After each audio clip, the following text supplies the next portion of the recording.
Novi man. He's 61 years old, father, grandfather, and he's in a golf tournament. This was a couple weeks ago, and he's at Plum Hollow Golf Club here in Southfield.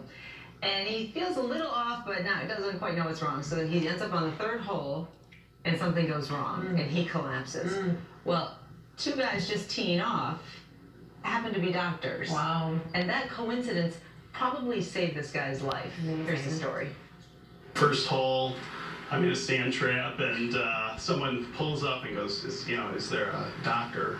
And I go, yeah, I'm an ER doctor. And they go, this guy's unresponsive. And I turn and I see someone land about 300 yards away, and my instinct was I just took off sprinting. Chris Cooley is an ER doc at Beaumont and happened to be golfing with his brother, who was a gastroenterologist at St. John Providence. As they were just starting their round, 61-year-old David Wycheck collapsed. I just felt a little strange. I kind of like fainted, passed out. Yeah.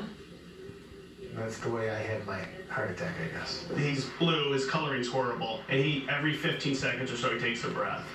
So I feel for a pulse, and there's no pulse, so I immediately get on his chest and I start doing chest compressions. I start CPR on him. What no one knows at the time is that David has a 100% blockage of what's called the widowmaker. That's the artery that supplies blood to the entire left side of the heart.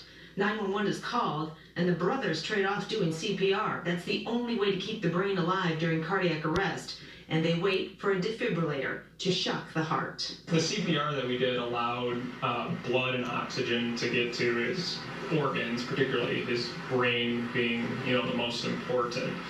So we acted as kind of mechanical mechanism for blood and oxygen to get to where it needed to go. But the defibrillator kind of reset the electricity of his heart, which you can't do without the actual shock.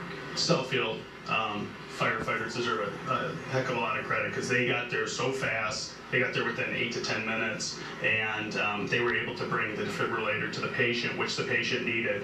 Dave ends up at Providence Hospital, where his blockage is opened up and stents are put in place to keep the arteries clear and blood flowing. He is still in shock that this happened to him. I was like the health guy in our group. Now, Dave is back at work as an insurance agent, his ribs broken from the CPR, and his life completely different. I was the butter salt guy in America. I ate everything. And I mean the DASH diet that the hospital recommends, that my wife has put me on. So lots of fruits and vegetables. Oh yeah. Healthy stuff. Yeah. What do you miss eating? I miss eating everything. Do you think the brothers saved your life? There's no question in my mind they saved my life. Yeah. There's absolutely zero. I think about it every single day.